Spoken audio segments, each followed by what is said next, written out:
Descobri que meus pais queriam pagar a lua de mel da minha irmã com o dinheiro do meu casamento.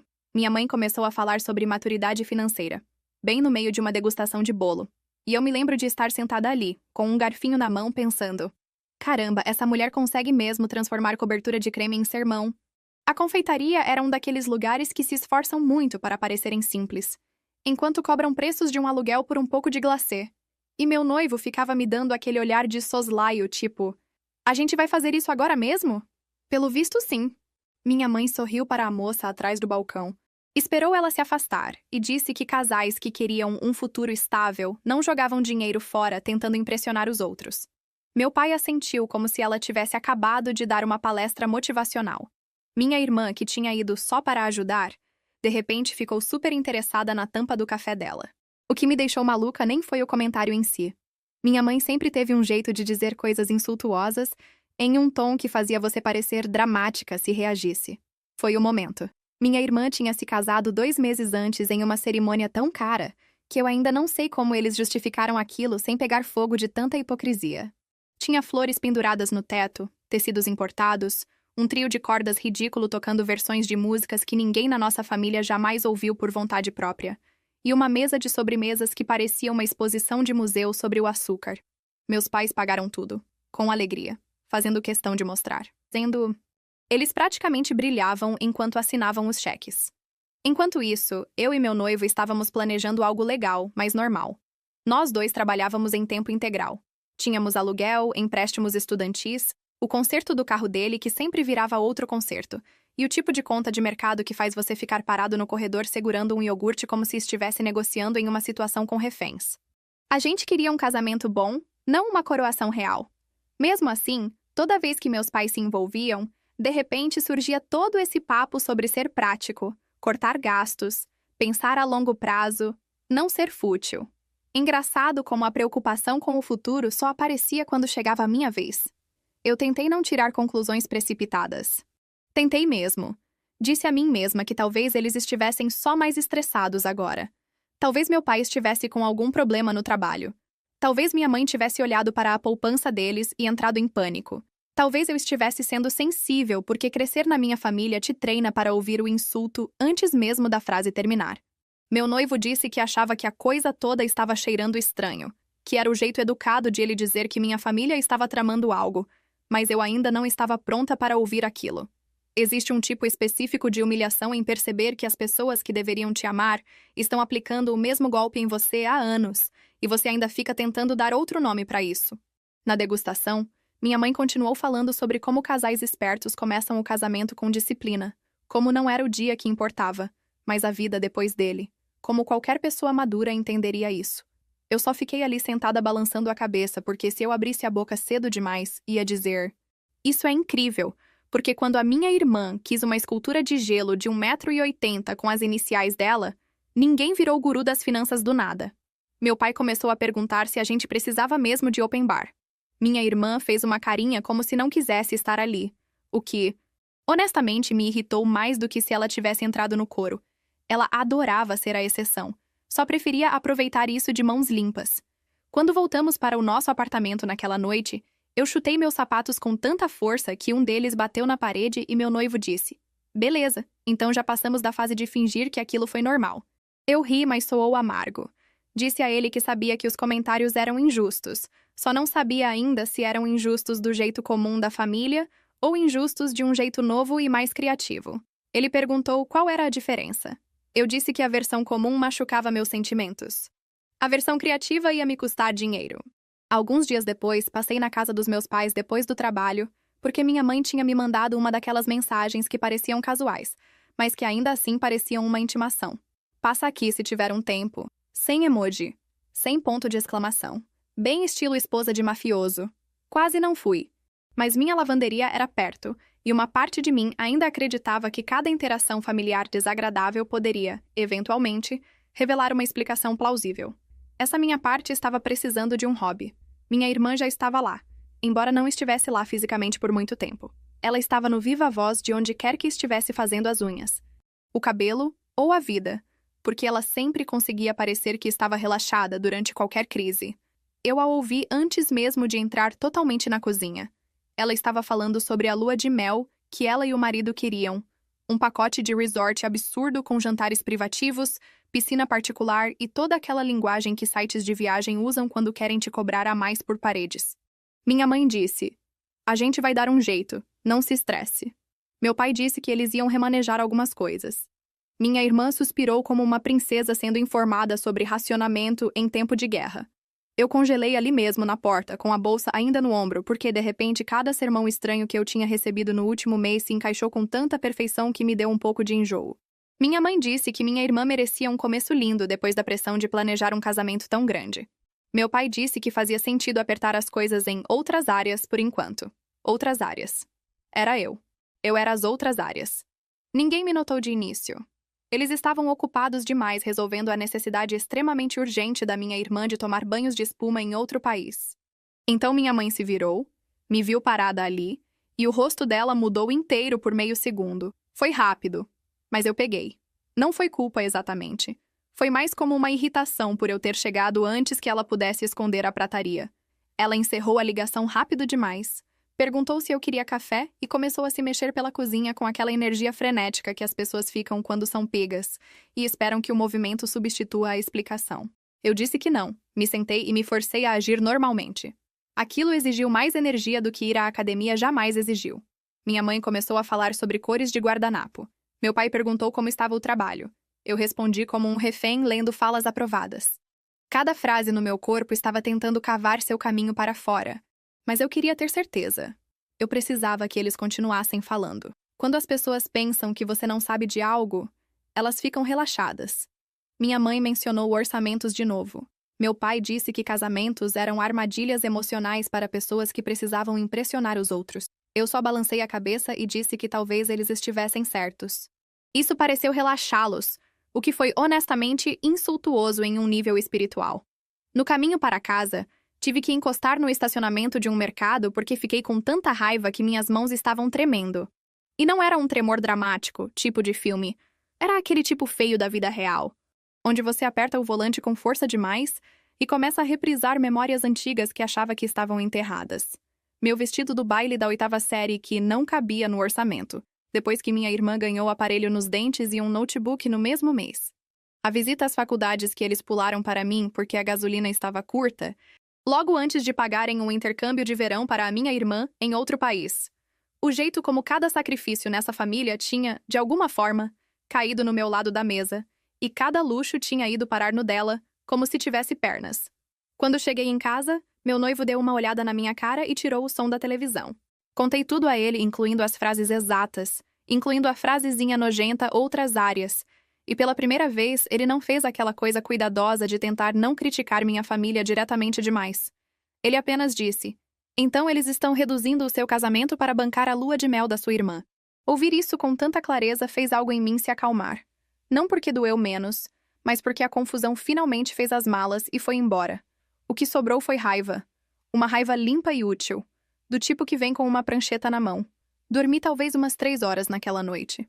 O resto do tempo fiquei ali encarando o teto, fazendo listas na cabeça, riscando a ideia de ser a pessoa superior, colocando de volta, riscando de novo. De manhã, eu não estava calma, exatamente, mas estava focada. Meus pais queriam que a gente fosse financeiramente responsável? Ótimo.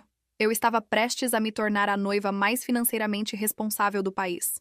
Na tarde seguinte, nos reunimos com a cerimonialista em um escritório minúsculo em cima de uma floricultura. E eu entrei carregando um caderno como se estivesse prestes a defender uma tese intitulada "Por que minha família perdeu o acesso às minhas decisões?" Meu noivo sentou ao meu lado, calmo como sempre. Embora eu pudesse dizer que ele estava gostando daquilo mais do que jamais admitiria. Não porque ele gostasse de conflito. Ele só gostava de me ver parando de negociar contra mim mesma. Disse a cerimonialista que estávamos reduzindo tudo. Não porque precisássemos, não porque estivéssemos em pânico, mas porque tínhamos cansado de fingir que esse evento pertencia a qualquer pessoa, exceto as 2 que estavam se casando. Ela piscou para mim uma vez, provavelmente tentando decidir se eu estava tendo algum tipo de surto de noiva, e então fez a coisa mais linda que um profissional pode fazer em uma crise.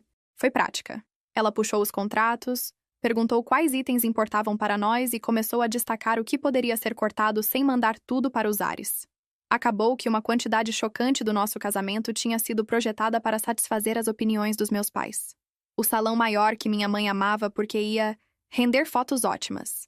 O buffet que meu pai insistiu que valia o custo extra porque tinha servido eles em algum evento de gala do trabalho, e pelo visto, isso tornava o frango moralmente superior.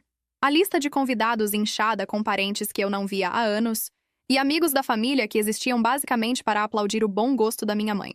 A banda ao vivo que ninguém além dos meus pais se importava. O pacote de bar premium.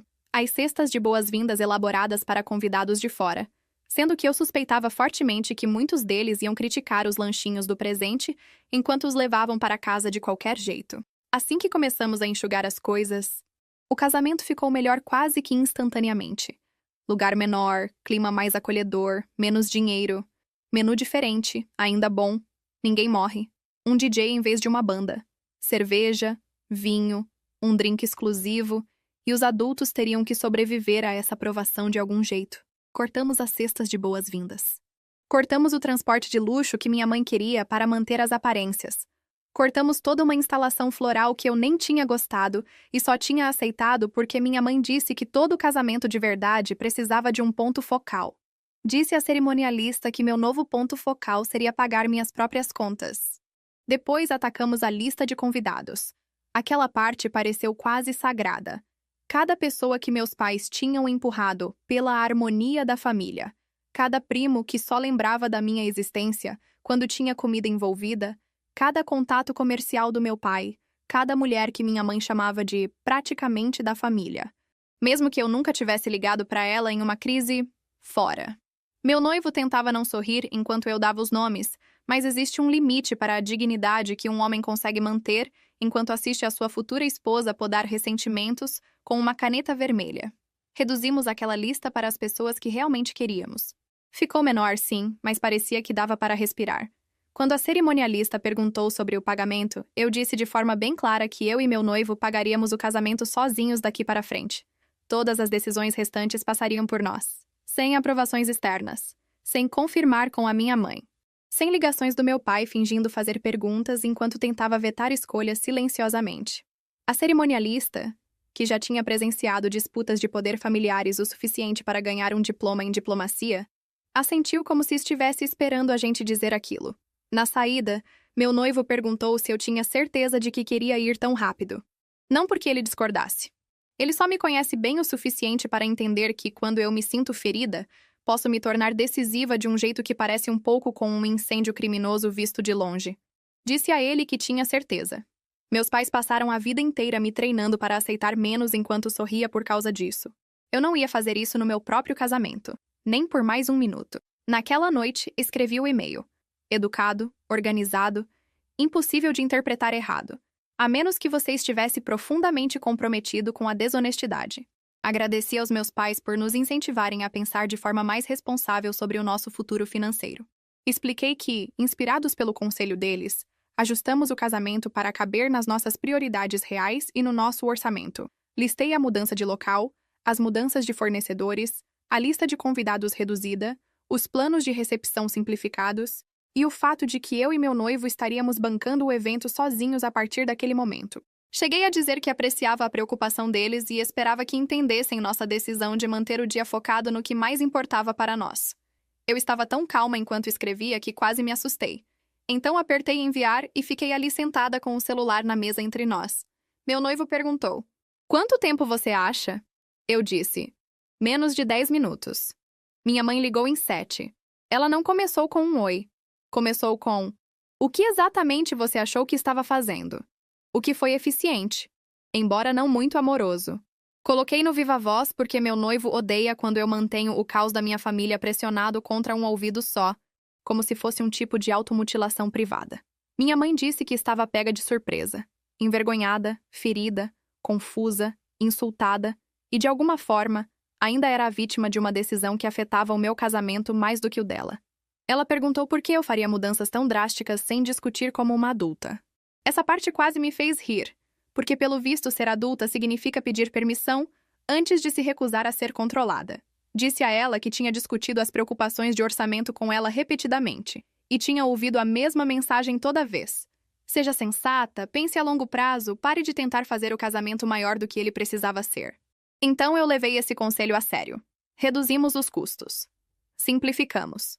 Paramos de esperar que meus pais subsidiassem escolhas que eles claramente não apoiavam. Minha mãe disse que não era isso que ela queria dizer. Perguntei o que ela queria dizer. Exatamente. E o silêncio na linha foi tão satisfatório que quase me senti culpada por aproveitar aquilo. Quase. Então ela começou a listar mudanças específicas com aquela voz cuidadosa, que ela usa quando tenta não parecer controladora, enquanto parece extremamente controladora. Por que mudaríamos para um lugar menor? Por que tiraríamos os amigos da família? Por que trocaríamos por um DJ quando todos estavam esperando música ao vivo? Por que cortaríamos o bar premium? Por que faríamos parecer que estávamos reduzindo porque houve algum problema? Estava ali. Não era tristeza. Não era preocupação. Eram as aparências. Minha mãe não se importava se eu teria o casamento que eu queria. Ela se importava se alguém pudesse pensar que ela tinha menos poder do que alegava. Perguntei a ela por que ela estava mais chateada do que eu. Ela disse que era porque as mães sonham com os casamentos das filhas. Eu disse que era engraçado, porque ela parecia ter tido toda a sua energia de sonho disponível para a minha irmã. Ela me disse para não ser grosseira. Eu disse a ela para não ser óbvia. Foi o ponto em que meu noivo se levantou lentamente, sussurrou, "Nossa!" e foi para a cozinha porque ele sabe quando uma ligação telefônica se tornou um trauma de família. Minha mãe insistiu que as coisas eram diferentes agora. Os custos estavam mais altos. O momento era ruim. As pessoas já tinham sido sobrecarregadas pelo casamento da minha irmã. Eu disse exatamente. E por isso era interessante que eles ainda estivessem discutindo o financiamento da lua de mel dela enquanto me diziam para cortar os centros de mesa. Ela ficou muito quieta então. E eu soube que tinha acertado na ferida sob toda aquela gordura educada. Ela perguntou de onde eu tinha tirado essa ideia. Eu disse que das minhas próprias orelhas, na própria cozinha dela, enquanto ela falava sobre outras áreas, como se eu fosse um item de uma planilha e não a filha dela. Ela tentou se recuperar rápido. Disse que eu entendi errado. Disse que eles estavam apenas trocando ideias. Disse que minha irmã estava emotiva e eles estavam tentando acalmá-la. Eu disse claro, porque quando a minha irmã chora, todo mundo corre para a carteira. Quando eu choro, todo mundo corre para dar uma lição de moral. Aquilo foi cruel, e eu soube disso no segundo em que saiu da minha boca, mas também era verdade o suficiente para doer. Nessa hora, meu pai já tinha entrado na ligação, o que sempre acontece quando minha mãe acha que eu estou chegando perto demais de um ponto que ela não consegue contornar. Ele pediu para a gente se acalmar com aquela voz cansada e ponderada, que geralmente significa que ele gostaria que as mulheres ao redor parassem de tornar a noite dele inconveniente. Ele disse que ninguém pretendia me machucar, que ninguém estava conspirando e que toda essa conversa tinha se tornado emocional e injusta. Emocional e injusta é o código da família para a Maren percebeu as contas de novo. Disse a eles que a decisão estava tomada. O casamento seguiria do jeito que eu e meu noivo queríamos. Com o nosso dinheiro, com a nossa lista de convidados. Minha mãe disse que eu estava punindo eles. Eu disse que não. Estava removendo eles do processo de orçamento porque eles tinham abusado do privilégio. Meu pai resmungou algo sobre desrespeito. Eu disse que respeito não era eu atuar gratidão enquanto era tratada como a filha barata. A ligação terminou mal. Não mal de gritaria, não mal de bater o telefone, mas pior de um jeito diferente. Minha mãe disse, "Você está determinada a transformar isso em algo que não é." Eu disse não. Eu finalmente estou dando o nome que isso tem. Então desliguei. Fiquei perfeitamente parada por uns 30 segundos e chorei tanto que tive soluço. O que foi irritante, porque a raiva justiceira parece bem mais legal antes do soluço começar. Mal tive tempo de me recuperar antes da minha irmã ligar. Nem 10 minutos depois. Ela começou doce, o que deveria ter me alertado mais do que alertou. A doçura da minha irmã nunca era de graça. Era a amostra grátis antes da venda agressiva. Ela disse que soube que a mamãe estava chateada e queria ter certeza de que eu estava bem, porque o estresse do casamento pode fazer as pessoas surtarem. Essa palavra. Surtar. Ela disse do jeito que as pessoas dizem, "Tadinha de você", quando querem cometer um desacato legalizado. Disse a ela que eu estava bem. Ela disse que, na verdade, achava que alguns dos nossos planos originais tinham sido meio excessivos, o que era o cúmulo vindo de uma mulher cujo casamento incluiu roupões de seda personalizados para madrinhas com quem ela nem fala mais. Ela disse que talvez reduzir as coisas fosse melhor para nós como casal. Mais íntimo. Mais autêntico. Ela caprichou tanto que eu quase conseguia ouvi-la ajustando a própria auréola. Deixei ela falar porque às vezes é útil ver quanto tempo uma pessoa continua mentindo quando você dá corda para ela. Então ela disse que o papai e a mamãe estavam aliviados por o casamento não ser mais um peso agora porque, sabe, tinha outras coisas acontecendo. Perguntei. Tipo a sua lua de mel? A linha ficou num silêncio mortal. Não caiu.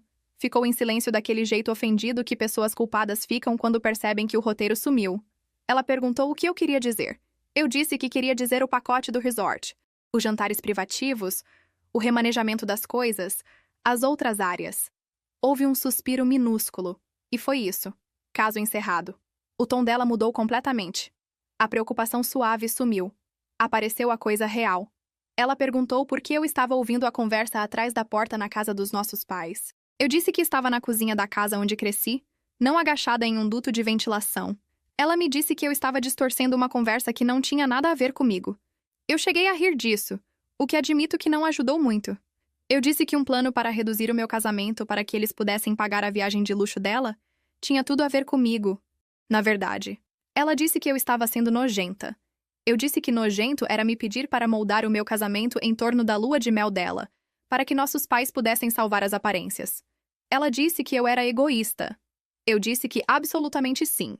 Acontece que sou profundamente egoísta com o meu próprio casamento. Então ela cometeu o erro de dizer que o papai e a mamãe só estavam fazendo a oferta porque se sentiam culpados pelo quão sensível eu tinha estado ultimamente. Sensível. Juro que essa palavra poderia me fazer cometer um pequeno crime contra o patrimônio. Eu disse a ela que tinha acabado. Não só a proposta. Tinha acabado esse teatro familiar bizarro onde todo mundo tenta me convencer de que aceitar menos é maturidade e se opor a isso é instabilidade. Ela começou a chorar de novo, mas dessa vez não me comoveu. Talvez isso me torne fria. Talvez eu estivesse só cansada. Talvez, depois de anos, o som pare de significar dor e comece a significar estratégia. Disse a ela que ela e meus pais estavam oficialmente desconvidados do casamento. Ponto final. Sem meio termo, sem aparição especial, sem "a gente conversa depois que os ânimos esfriarem". Ela chegou a arfar. O que foi engraçado porque eu estive arfando internamente por metade da minha vida. Ela disse que eu não podia fazer aquilo. Eu disse, assista. Ela perguntou o que eu diria às pessoas. Eu disse que provavelmente é verdade, que era que minha família tinha confundido o meu casamento com uma categoria de despesas. Então desliguei. Voltei para a minha mesa com uma cara tão estranha que um colega perguntou se eu precisava de ar puro. Eu disse que precisava de uma nova linhagem sanguínea, mas que o ar servia por enquanto. No estacionamento depois do trabalho, liguei para a cerimonialista e depois para o local do evento. Garanti que ninguém deveria liberar informações ou fazer mudanças baseadas em instruções dos meus pais ou da minha irmã. Senhas em tudo. Lista de convidados atualizada. Segurança do local avisada de que 3 pessoas não eram mais bem-vindas. Pareceu dramático enquanto eu fazia, e depois pareceu embaraçosamente necessário. Esse foi o tema do mês, honestamente. Cada limite que eu impunha parecia extremo até o exato momento em que alguém provava por que eu precisava dele. Assim que o desconvite se tornou real, meus pais mudaram de ofendidos para apocalípticos. Minha mãe mandou parágrafos sobre traição, coração partido, humilhação pública, crueldade familiar e a vergonha de explicar o meu comportamento para as pessoas que me amavam. Essa última parte quase me fez jogar o celular do outro lado da sala. Pessoas que me amavam. Ela ainda falava como se o acesso a mim fosse um bem comunitário e não algo que ela vinha usando errado há anos. Meu pai mandou mensagens mais curtas, o que de certa forma é pior. Ele tem um talento para parecer decepcionado, de um jeito que tenta recrutar a sua própria consciência contra você. Isso foi longe demais. Você está cometendo um erro permanente. Haverá consequências para esse tipo de ruptura. Consequências. Como se ele fosse o meu diretor da escola. Não respondi imediatamente. Eu queria. Eu tinha rascunhos na cabeça tão afiados que poderiam cortar gesso, mas meu noivo disse algo que me parou. Ele perguntou se eu queria me comunicar ou se eu queria sangrar no papel. Eu disse que os dois, de preferência. Ele disse que apenas um desses ajudaria. Homem irritante. Útil, mas irritante. Então esperei até a manhã seguinte e liguei para eles juntos, porque se eu ia dizer aquilo uma vez, queria testemunhas. Minha mãe parecia que estava chorando há horas. Meu pai parecia que já tinha decidido que essa história um dia seria contada comigo sendo a vilã e ele como o sobrevivente exausto. Eu disse a eles que a decisão estava de pé. Eles não estavam convidados. Minha irmã não estava convidada.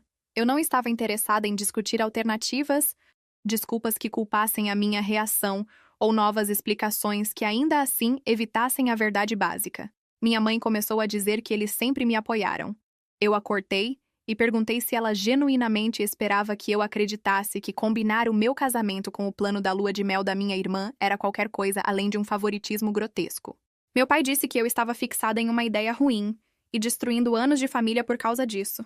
Essa frase me pegou porque fazia parecer algo isolado, aleatório, como se o problema tivesse caído do teto na última quinta-feira. Eu disse a ele que não era uma ideia ruim. Era um padrão com boa iluminação. Era toda vez que eu recebia o sermão enquanto ela recebia o cheque. Toda vez que o meu desapontamento era chamado de imaturidade e as exigências dela eram chamadas de padrões. Toda vez que eles agiam como se eu fosse difícil por notar. Minha voz falhou no meio disso, o que eu odiei. Mas continuei.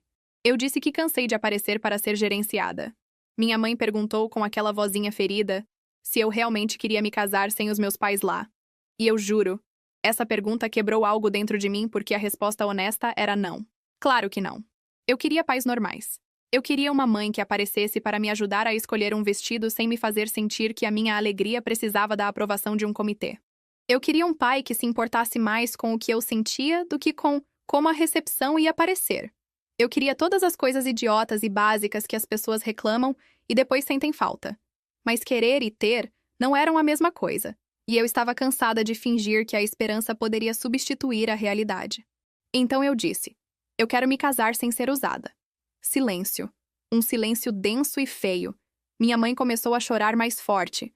Meu pai disse que eu era cruel de novo. Talvez eu fosse. Talvez a verdade soe cruel quando chega anos depois de quando era devida. Depois da ligação, bloqueei minha irmã.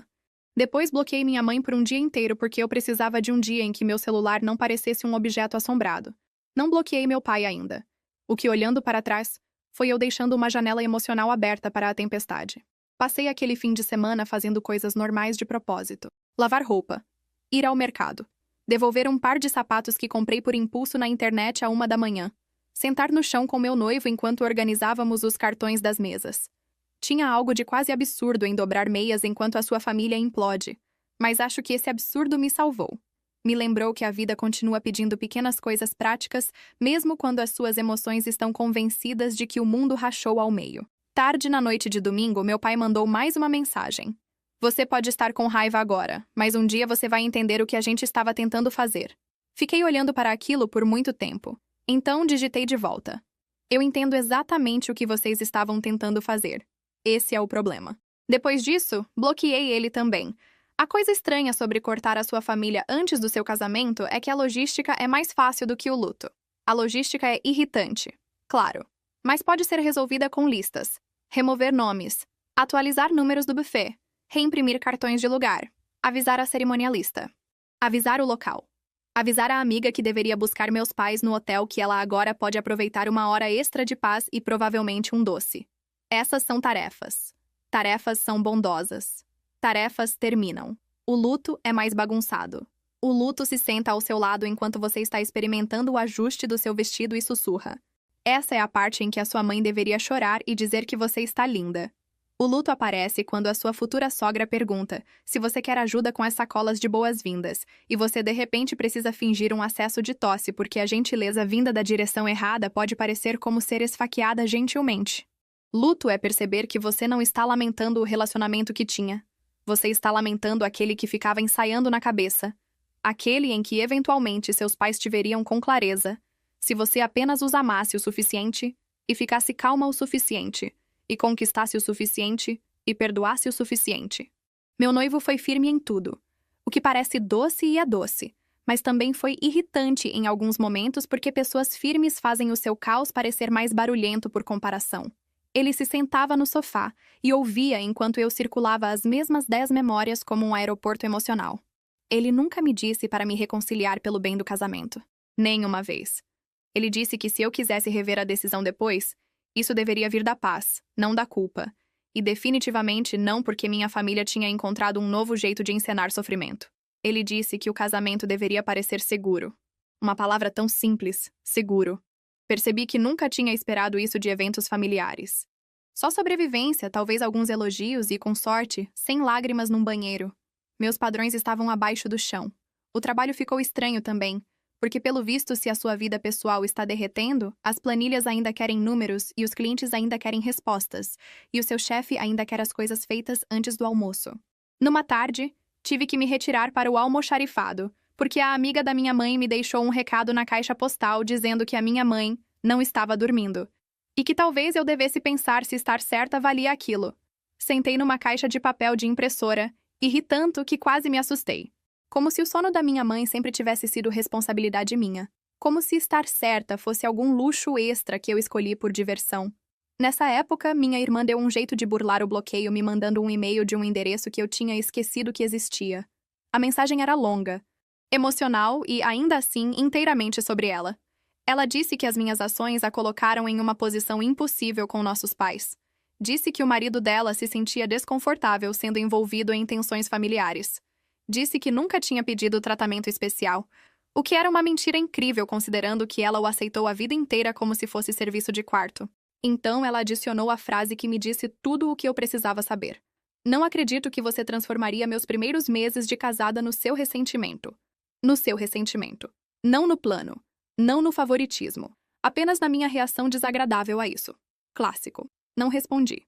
Encaminhei para uma pasta e depois, porque não estou acima de uma mesquinharia de baixo nível em tempos de emergência emocional, renomeei a pasta para Evidências de Bobagens. Meu noivo viu e riu pela primeira vez em dias. Foi bom.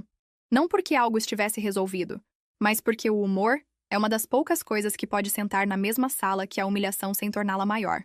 A prova do vestido sem a minha mãe foi mais difícil do que eu esperava. Levei minha amiga no lugar, e ela foi maravilhosa do jeito prático que algumas mulheres são maravilhosas. Ela ajustou as costas, me animou, tirou fotos horríveis de propósito para me fazer rir e só perguntou se eu estava bem uma vez. O que eu agradeci. Simpatia demais pode parecer ser embrulhada em toalhas molhadas. Mas quando a costureira fechou o zíper e eu me olhei no espelho, tive esse pensamento doloroso e repentino de que minha mãe teria amado o vestido especificamente porque ele me fazia parecer, nas palavras dela, cara. Eu odiei que ela ainda conseguia morar na minha cabeça desse jeito. Odiei ainda mais que parte de mim ainda queria a aprovação dela, mesmo agora, mesmo depois de tudo. Não existe dignidade em fiação velha. Ela só solta faísca quando quer. Naquela noite, disse ao meu noivo que me sentia burra por ainda estar triste. Ele disse que a tristeza não significava que eu estava errada. Só significava que eu não era um robô, o que, francamente, era o mínimo de um elogio, mas ainda assim útil. Então ele me entregou uma comida tailandesa e disse que o mapa das mesas ainda precisava de trabalho, porque pelo visto a cura e a ordem alfabética podem coexistir. Faltando umas 3 semanas para o casamento, minha futura sogra se ofereceu para fazer um pequeno chá na casa dela. Nada de um evento gigante, roupas combinando, jogos forçados e choro público. Apenas um almoço, bolo, algumas mulheres de quem eu realmente gostava e talvez um banner decorativo se esforçando demais. Em circunstâncias normais, eu provavelmente teria achado doce e levemente embaraçoso. Nas minhas circunstâncias, pareceu carregado de formas que ninguém pretendia. Eu disse sim porque dizer não à gentileza tinha começado a parecer deixar a minha família ganhar 2 vezes. O chá foi adorável daquele jeito caseiro e desajeitado que o dinheiro não consegue imitar. Cadeiras dobráveis no quintal, tigelas de frutas suando no calor, a tia do meu noivo trazendo salada de macarrão como se fosse um evento olímpico. Teve presentinhos e piadas ruins e uma vela que cheirava a linho e julgamento. Por algumas horas, eu realmente relaxei. Me permiti aproveitar ser celebrada por pessoas que não estavam tentando transformar a celebração em influência. E então, porque a minha família, pelo visto, acredita que o timing é uma linguagem de amor, minha mãe apareceu. Ela não invadiu o portão soluçando, graças a Deus. Ela entrou carregando uma sacola de presente e usando um dos seus figurinos de mulher respeitável sob pressão, que significa cores neutras e brincos que implicam que ela ainda tem padrões apesar do coração partido. Todo mundo ficou quieto daquele jeito social horrível onde ninguém sabe se cumprimenta, congela ou finge que a limonada precisa de atenção urgente. Eu só fiquei parada ali com um prato de papel na mão e senti meu corpo esfriar de dentro para fora. Minha mãe sorriu para o grupo como se aquilo fosse difícil. Mas nobre. Então olhou para mim e disse que só queria 5 minutos. 5 minutos. Como se emboscadas emocionais funcionassem em cronômetros de micro-ondas. Minha futura sogra, que costuma ser muito educada, deu um passo para mais perto de mim e perguntou se eu queria que ela fosse embora. Eu agradeci tanto por aquilo que quase chorei na hora. Eu disse sim. Simples. Sim. Por favor. O rosto da minha mãe mudou instantaneamente. Ofendida, depois ferida, depois furiosa, como canais mudando rápido demais. Ela disse que tinha trazido um presente e não achava que era irracional uma mãe comparecer ao chá da filha. Eu disse que era irracional uma mãe que tinha sido desconvidada do casamento ignorar esse limite porque um quintal parecia menos oficial. Ela baixou a voz e disse que não precisávamos fazer uma cena. De novo com a cena. Tudo na minha família se torna uma cena no momento em que eu paro de cooperar.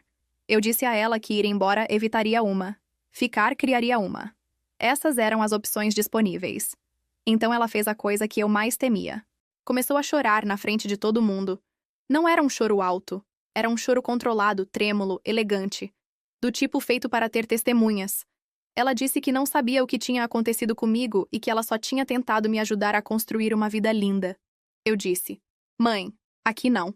Minha voz estava tremendo. O que eu odiei. Porque nada torna pessoas manipuladoras mais audaciosas do que a evidência de que elas ainda têm a mão no seu sistema nervoso. Minha futura sogra interveio antes que eu precisasse dizer mais. Ela disse à minha mãe, com muita calma, que aquele não era o lugar, e que se ela se importasse comigo de verdade, pararia de transformar um conflito privado em pressão pública. Vou amar essa mulher para sempre por essa frase. Minha mãe olhou para ela como se tivesse levado um tapa da própria etiqueta. Então colocou a sacola de presente na mesa, disse que esperava que um dia eu me arrependesse disso menos do que ela, e foi embora. O quintal todo ficou quieto por um segundo depois que o portão fechou. Então minha amiga, Deus a abençoe, disse: Bom, isso foi profundamente bizarro. E todo mundo expirou ao mesmo tempo. Alguém ofereceu mais bolo. Outra pessoa aumentou a música um pouco. A festa continuou mais ou menos, mas eu já tinha ido embora emocionalmente. Fui ao banheiro e chorei na toalha de mão de um estranho por uns 10 minutos. Não porque eu duvidasse da minha decisão, porque impor limites sempre parece empoderador até você ter que fazer isso segurando um prato de papel na frente de pessoas legais. Quando saí, ninguém fez alarde. Isso ajudou. Minha futura sogra me deu um abraço e perguntou se eu queria café. Eu disse que sim. Ela disse: Ótimo, vem me ajudar na cozinha. Foi uma frase tão comum, mas me deu algo para fazer com as mãos além de tremer. Mais tarde, naquela noite, depois que todos foram embora, olhei dentro da sacola de presente. Era uma foto emoldurada minha, da minha mãe e da minha irmã, de anos atrás, de quando eu ainda achava que suportar o desconforto contava como proximidade familiar. Sem bilhete. Só a foto. Fiquei olhando para ela por muito tempo e depois a coloquei de bruços no armário. Alguns gestos não são pedidos de desculpas. São acessórios. O teatro no chá mudou algo em mim. Até ali, uma parte de mim ainda acreditava que o casamento em si poderia ser deixado em paz se eu me mantivesse firme. Depois daquilo, parei de presumir que a decência me pouparia trabalho. Pedi para a cerimonialista confirmar a segurança de novo. Mandei fotos dos meus pais e da minha irmã para o coordenador do local, o que pareceu surreal e vagamente baixo nível, tipo estrelar um escândalo de 5ª categoria. Atualizei minha amiga que estava cuidando do check-in dos convidados. Ela perguntou se eu queria que ela fosse extra gentil ou extra aterrorizante. Eu disse uma mistura elegante. A semana do casamento deveria ser só animação e nervos, e talvez uma briga por causa de envelopes. Em vez disso, foi essa mistura estranha de alegria prática e minas terrestres emocionais. Eu e meu noivo buscamos nossas alianças. Arrumamos as malas para a nossa lua de mel curta. Brigamos sobre ele ter camisas suficientes e sobre eu ter levado sapatos demais, o que foi reconfortante porque parecia um casal normal com problemas normais. Então eu olhava para o meu celular e via 3 chamadas perdidas de um número desconhecido, e meu corpo tensionava antes mesmo do meu cérebro processar. Meu pai tentou uma última vez 2 noites antes do jantar de ensaio, ligando do ramal do escritório dele. Eu atendi porque, pelo visto, o sofrimento ensina muito pouco se você for eu. Ele não se desculpou. Não mencionou o chá. Ele disse que queria evitar um desastre público e perguntou se ainda havia um caminho para eles comparecerem silenciosamente, sentarem no fundo e evitarem mais conflitos. Silenciosamente. Sentar no fundo. Como se eu estivesse negando o status de refugiado, em vez de dizer não para pessoas que continuavam tratando o meu casamento como um campo de batalha e depois como um palco. Perguntei a ele se ele conseguia dizer. Claramente que o que eles tinham feito foi errado, sem complicação. Sem mal-entendido. Errado. Ele ficou em silêncio por tanto tempo que achei que a ligação tinha caído. Então ele disse: Acho que todo mundo cometeu erros. Estava ali. O clássico da família. Coletivizar o dano até que a responsabilidade evapore. Eu disse não. Sem caminho, sem fila do fundo, sem aparição simbólica para as aparências. Ele suspirou como se eu tivesse falhado em um teste e disse que minha mãe estava destruída. Eu disse que talvez ela devesse refletir o porquê. Ele disse com muita frieza: Você não é a única pessoa sofrendo. Eu disse: Eu sei. Só sou a única que vocês continuam pedindo para absorver tudo. Então desliguei e bloqueei aquele número também. O jantar de ensaio em si foi menor do que o planejado originalmente, em parte pelas mudanças no casamento e em parte porque eu não tinha mais paciência para excessos cerimoniais. Acabou sendo uma das melhores noites de todo o processo. A família do meu noivo foi carinhosa sem ser invasiva. Minha amiga fez um brinde que foi engraçado o suficiente para me fazer cuspir água. Minha futura sogra levantou a taça e disse que esperava que o nosso casamento fosse sempre mais fácil do que o planejamento, o que rendeu a maior risada da noite porque o nível de exigência estava no chão, e ainda assim era preciso. Por algumas horas, esqueci de ficar na defensiva. Então, no quarto do hotel depois, cometi o erro de checar o aplicativo de rede social que eu ainda não tinha deletado. Minha irmã tinha postado uma imagem com uma frase sobre proteger a sua paz de pessoas que usam mágoas antigas como arma. Sem nomes, óbvio, porque covardes amam ambiguidade quando querem simpatia de estranhos. Mas no post seguinte tinha uma foto dela e da minha mãe almoçando, sorrindo. Legenda sobre a família ser tudo quando a vida fica difícil. Fiquei olhando para aquilo, exausta além da raiva. Meu noivo pegou o celular gentilmente da minha mão e disse: Você sabe que elas querem que você fique agitada hoje à noite, né? Eu disse que sim. Ele disse: Então deixa elas serem patéticas sozinhas. Duro. Justo. Dormi mal de qualquer jeito. Fiquei sonhando que estava atrasada, ou descalça, ou parada na frente do salão enquanto alguém sussurrava: A sua mãe está lá fora. Às 4 da manhã, levantei e sentei perto da janela no escuro usando um daqueles conjuntos de pijama, combinando que minha amiga tinha insistido em comprar para mim. A cidade lá fora estava quieta. Aquele tipo de silêncio que faz você pensar que talvez todo mundo tenha dominado a vida e você seja a única acordada negociando com feridas antigas. Meu noivo acordou, me encontrou ali, enrolou um cobertor nos meus ombros e não me pediu para explicar. Só ficamos ali sentados até o quarto começar a ficar cinza. Às vezes o amor é muito glamuroso. Às vezes é apenas alguém ficando acordado com você para que os pensamentos não fiquem barulhentos demais. Manhãs de casamento nos filmes sempre parecem champanhe e cetim e mulheres gritando carinhosamente sobre rímel. A minha foi mais como respiração controlada, café que esfriou 3 vezes, e eu tentando não interpretar cada vibração do meu celular como um novo ato de terrorismo emocional. Eu tinha bloqueado todos os envolvidos, mas a ansiedade não liga para a lógica. A ansiedade fica tipo: e se a florista virar a sua mãe de repente? Ainda assim que o pessoal do cabelo e maquiagem começou a se mexer no quarto e minha amiga colocou música e alguém enfiou um doce na minha mão, o dia começou a ganhar forma ao meu redor em vez do contrário. Me vestir sem a minha família lá pareceu estranho, mas não do jeito que eu temia. Triste, sim. Havia pequenas ausências que brilhavam por todo o quarto como pequenas lâmpadas faltando. Nenhuma mãe ajustando meu véu. Nenhum pai batendo sem jeito na porta antes de me ver no vestido. Nenhuma irmã fingindo ser solidária enquanto tornava o dia sobre o nível de hidratação dela. Mas também havia paz. Ninguém criticando. Ninguém dirigindo. Ninguém transformando o sentimento em performance. Eu conseguia realmente ouvir meus próprios pensamentos. Isso era novo. Pouco antes da cerimônia, a coordenadora do local entrou e disse baixinho que tudo estava sob controle e não houve problemas na entrada. Ela provavelmente quis dizer como uma atualização de rotina.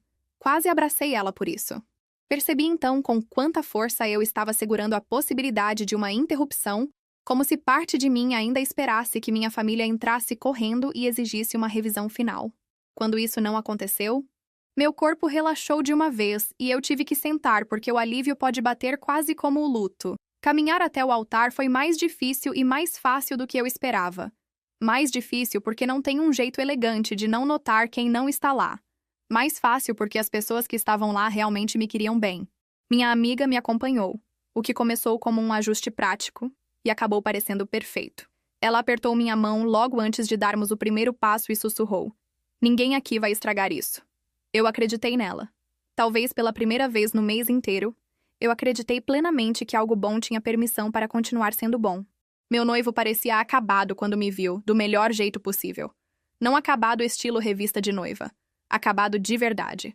Olhos brilhando, sorriso tremendo, tentando muito não chorar porque sabia que, se ele chorasse primeiro, eu ia perder o controle completamente. Aquela expressão me carregou por toda a cerimônia. Não porque consertou a dor, porque tornou a dor menor do que a vida na minha frente. Existe uma diferença enorme. A cerimônia em si foi simples e calorosa, e quase suspeitamente normal depois de tudo. Dissemos votos que nós mesmos escrevemos, e os meus não mencionaram feridas familiares ou sobrevivência, ou o quão difícil tinha sido chegar ali, porque apesar do que minha mãe possa acreditar, nem todo microfone da minha vida pertence a uma lição de moral. Rimos uma vez quando ele tropeçou em uma palavra. Alguém no fundo fungou dramaticamente. A celebrante sorriu como se tivesse visto coisa pior, o que provavelmente viu. E então, de repente, estávamos casados. Assim, simples. Sem discurso do meu pai. Sem lágrimas controladas da minha mãe. Sem irmã segurando um buquê como se fosse um acessório de refém. Apenas nós. A recepção foi exatamente o que a gente reconstruiu para ser. Menor, mais barulhenta de um jeito bom, cheia de afeto real em vez de obrigação. As pessoas dançaram. As pessoas comeram. Minha amiga fez outro discurso e quase expôs 3 segredos que eu não tinha aprovado para divulgação pública.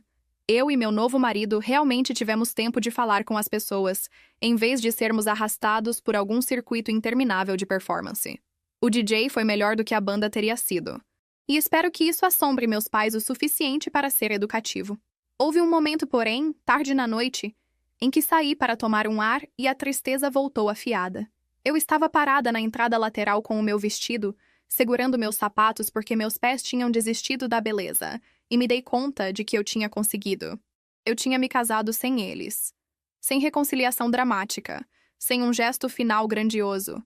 Apenas a verdade sobre o que minha família era e o limite que eu tinha desenhado em volta dela. Chorei um pouco ali fora, não porque eu os queria de volta, mas porque finais continuam sendo finais mesmo quando foi você que os escolheu. Meu marido me encontrou, deu uma olhada na minha cara e disse: "Oi." Só isso. Oi. Como se eu não fosse difícil, não fosse demais, não fosse embaraçosa, não fosse o motivo de uma família estar sob tensão. Apenas eu. Me encostei nele e disse que estava feliz e triste e furiosa e aliviada ao mesmo tempo. Ele disse que parecia certo. Então voltamos para dentro porque o nosso bolo estava sendo servido. E linhagens sanguíneas disfuncionais à parte, eu tinha toda a intenção de comer o glacê caro em paz. Nossa lua de mel foi curta, perto de casa, e exatamente o que eu precisava. Dirigimos por algumas horas, ficamos perto de um lago, comemos café da manhã em lanchonetes de beira de estrada e mal tocamos nos nossos celulares. Meu marido nunca agiu como se o casamento devesse ter curado tudo magicamente. Ele me deixou ser feliz e estar machucada ao mesmo tempo, o que pareceu mais amoroso do que qualquer discurso poderia ser. Na segunda manhã, chequei meu e-mail e encontrei uma mensagem do meu pai cheia de palavras como graça, compromisso, perspectiva e nem um pedido de desculpas claro. Parecia um sermão escrito por um homem tentando muito não chegar perto do ponto real. Não respondi. Arquivei, bloqueei o endereço e voltei para fora, onde meu café estava esfriando e a água parecia calma o suficiente para eu pegar emprestado por 1 minuto. Quando voltamos para casa, minha mãe mandou uma carta. Papel real, selo real, o mesmo absurdo. Ela escreveu que mães cometem erros, que ela tinha feito o seu melhor, e que talvez um dia eu entenderia como é difícil amar 2 filhas igualmente quando elas precisam de coisas diferentes. Aquela frase pesou no meu peito como uma pedra, porque até ali, até na versão dela de tentar uma aproximação, ela ainda estava justificando o desequilíbrio em vez de dar o nome que ele tinha. Algumas semanas depois, soube que o casamento da minha irmã já estava balançando, em parte porque o drama do dinheiro da lua de mel tinha respingado em tudo. Não comemorei. Também não fiquei surpresa. Meus pais disseram aos parentes que eu tinha rejeitado uma ajuda generosa por ciúmes, o que foi previsível o suficiente para ser entediante. Mandei uma mensagem calma para as poucas pessoas de quem eu gostava. Disse que o casamento tinha sido maravilhoso e que eu não discutiria problemas familiares privados através de fofoca. E deixei por isso mesmo. A vida voltou ao comum, o que acabou sendo a melhor parte. Voltei ao trabalho. Meu marido esquecia a roupa na máquina às vezes. Escrevemos cartões de agradecimento na mesa da cozinha e discutimos sobre onde pendurar as fotos do casamento. De vez em quando, o luto ainda batia. geralmente por causa de algo pequeno e bobo, mas o alívio vinha junto. Perto das festas de fim de ano, minha mãe mandou mensagem de um número desconhecido. Sinto sua falta. Espero que o casamento esteja te tornando mais suave. Essa frase me disse tudo. Ela ainda queria a versão de mim que poderia ser dobrada. Respondi uma vez e disse que estava feliz, casada e não interessada em fingir que o passado significava algo diferente do que significou. Se ela algum dia quisesse um relacionamento comigo, teria que começar com honestidade, não com outro pedido para eu ser mais fácil de gerenciar. Então bloqueei aquele número também. Não houve milagre depois disso. Nenhuma reparação familiar dramática, nenhuma autopercepção repentina, nenhuma cena em que todo mundo chorou e finalmente disse a verdade. O que eu ganhei foi menor e melhor. Ganhei uma paz que não exigia que eu continuasse confusa. Ganhei um casamento que começou em uma sala onde eu me sentia segura. Pude parar de fazer testes para conseguir justiça vinda de pessoas comprometidas em me entender errado. E aprendi que minha mãe estava acidentalmente certa sobre uma coisa. Começar o casamento com maturidade financeira era uma ótima ideia. A gente só teve que remover ela do orçamento primeiro.